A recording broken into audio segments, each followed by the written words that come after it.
सवाल 19, कैसे रखेंगी कीड़ें भोजन को तरोताज़ा? इस सवाल का जवाब है, जल्दी ही बाजार में मसालों के डिब्बों पर आप एक खास चिन्ह बना देखेंगे। हरे रंग के गोले के बीच में एक गोला और दो पत्तियां। इस चिन्ह का मतलब होगा कि इन मसालों को डिब्बा बंद करने से पहले कुछ खास कीड़ों से उपचारित किया गया है।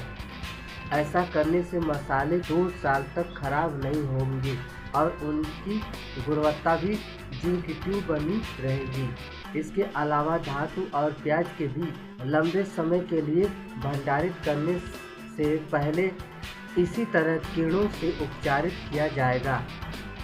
फिलहाल भारत सरकार ने इस 3 खाद्य पदार्थों को ही कीड़ों से उपचारित करने की इजाज़त दी है, जबकि दुनिया के 40 से ज़्यादा देशों में साग सब्जियों, मसालों, फल, मांस, मछली, चावल आदि को भी इसी तरह उपचारित किया जाता है। खाद्य पदार्थों के परीक्षण की यह आधुनिक तकनीकी फूड इरेडिएशन यानी खाद्य पदार्थों का विकिरण के नाम से जानी जाती है। इस तकनीक में खाद्य पदार्थ पर कुछ खास किरणों की एक निश्चित खुराक की बौछार की जाती है। ये किरणें हैं परमाणुओं से निकलने वाली गामा किरणें, इलेक्ट्रॉन और एक्सरे। इन्हें वैज्ञानिक भाषा में आयनकारी विकिरण कहा जाता है। इनमें अन्य सामान्य किरणों की तुलना में कहीं ज़्यादा ऊर्जा होती है, इसलिए इनकी बौछार से खाद्य पदार्थों के भीतर घटने वाली रासायनिक गतिविधियां ठप पड़ जाती हैं। नतीजतन आलू, प्याज आदि में अंकुर नहीं फूटते, फल पकते नहीं, यानी ऐसी कोई भी क्रिया संपन्न नहीं होती है जो खाद्य पदार्थों को खराब कर दे। इसके अलावा खाद्य पदार्थों में मौजूद जीवाणु और फफूंद भी मर जाते हैं। पेट की बीमारी पैदा करने वाले कई परजीवी भी कीड़ों से मरते देखे गए हैं। इसलिए इन कीड़ों की उपदेयता खास तौर से मछली मांस के लिए बहुत ज़्यादा है। सवाल नंबर 20, धातु को एनोडाइज कैसे किया जाता है? जी, धातुओं को एनोडाइज कैसे किया जाता है? इस सवाल का जवाब, किसी धातु पर रासायनिक या विद्युत अपघटन विधि द्वारा ऑक्सीजन की सुरक्षात्मक पतली परत चढ़ाने को एनोडाइज करना कहते हैं। इस परत से उस धातु पर जंग नहीं लगती। ज़्यादातर एल्यूमीनियम या मैग्नीशियम को एनोडाइज किया जाता है। एल्यूमीनियम पर चढ़ी प्राकृतिक ऑक्साइड फिल्म बहुत पतली होती है। इसे एनोडाइज करके मोटा बनाया जाता है। इससे एल्यूमीनियम पर जंग नहीं लगता और यह लंबे समय तक काला नहीं होता। एनोडाइज करने की क्रिया में एल्यूमीनियम को विद्युत अपघटनी सेल के धनात्मक इलेक्ट्रोड के रूप में प्रयोग किया जाता है। गंध के अम्ल या क्रोमिक एसिड को विद्युत अपघटनी विलयन की तरह प्रयुक्त किया जाता है। ऑक्साइड की परत धातु की बाहरी सतह पर जम जाती है। इस क्रिया के फलस्वरूप बाहरी सतह हल्की सी खुरदरी और छिद्रयुक्त हो जाती है।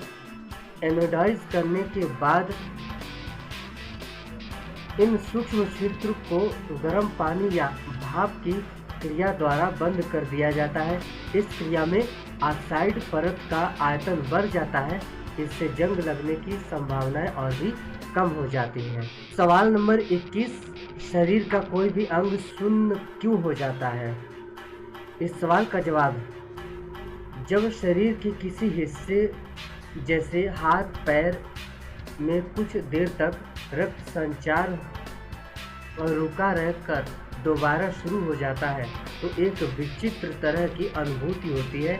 ऐसा लगता है जैसे शरीर के अंदर कोई बहुत सी पिन एक साथ हल्के हल्के चुभ रहा है। उदाहरण के लिए, यदि कोई व्यक्ति अपनी टांग मोड़कर एक ही स्थिति में बहुत देर तक बैठा रहे और फिर खड़ा होने की कोशिश करे तो कुछ देर तक उस व्यक्ति को महसूस होगा कि उसका पैर शून्य हो गया है। जैसे ही रक्त संचार फिर शुरू होगा, पैर में वही परिचित सुइयों की सी चुभन महसूस होगी। इसका कारण हमारे शरीर की नाड़ियों में रक्त के प्रवाह का तेजी से बढ़ना।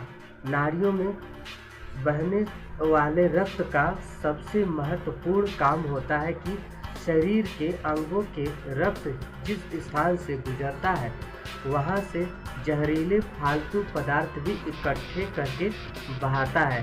जब किसी अंग में रक्त संचार रुक जाता है तो ये जहरीले पदार्थ वहां इकट्ठा हो जाते हैं और तंत्रिका कोषाणु की सक्रियता में बाधा डालते हैं। इस तरह इस हिस्से मस्तिष्क तक संदेश पहुंचाने बंद हो जाते हैं। जब टांग दोबारा फैलती है तो रक्त संचार दोबारा शुरू हो जाता है और हमें सुई चुभने जैसी सनसनाहट की अनुभूति होती है। सवाल नंबर 22, कांच कैसे बनाया जाता है?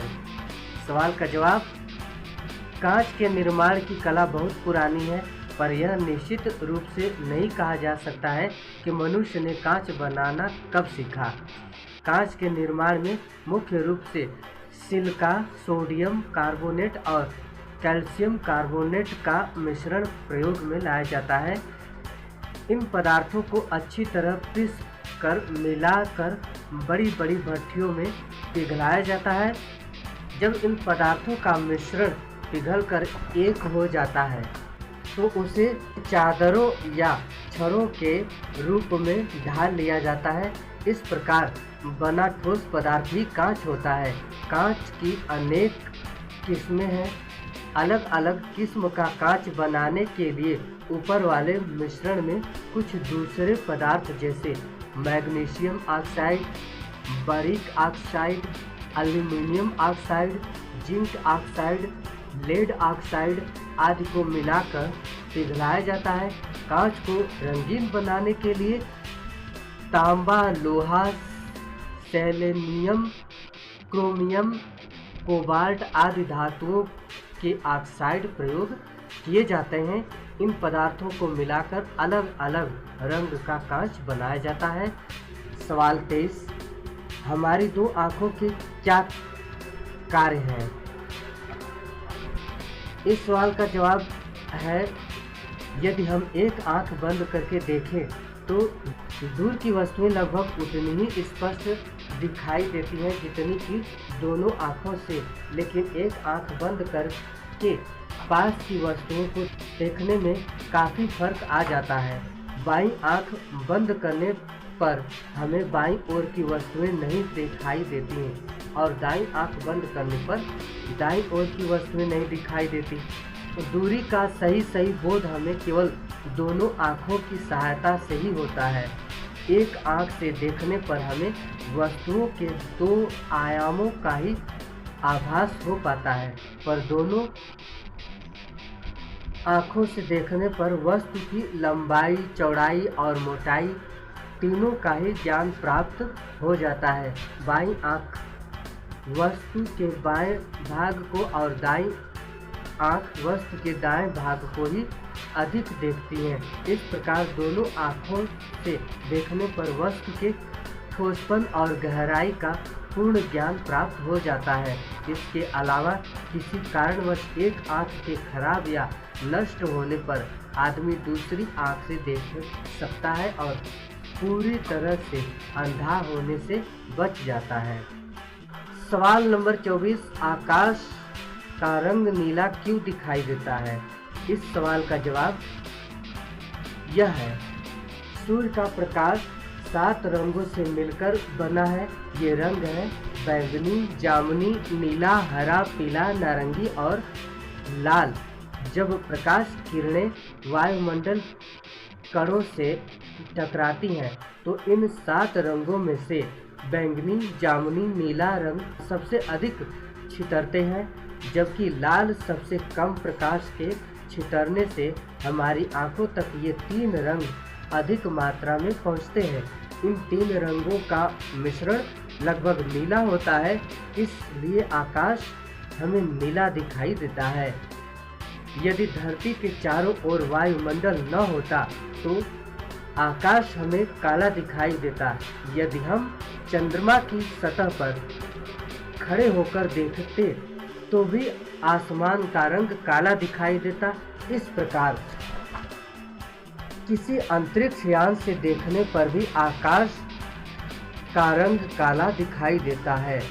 इसका कारण है कि चंद्रमा के चारों ओर भी कोई वायुमंडल नहीं और अंतरिक्ष यान भी वायु रहित वातावरण में ही परिक्रमा करते हैं।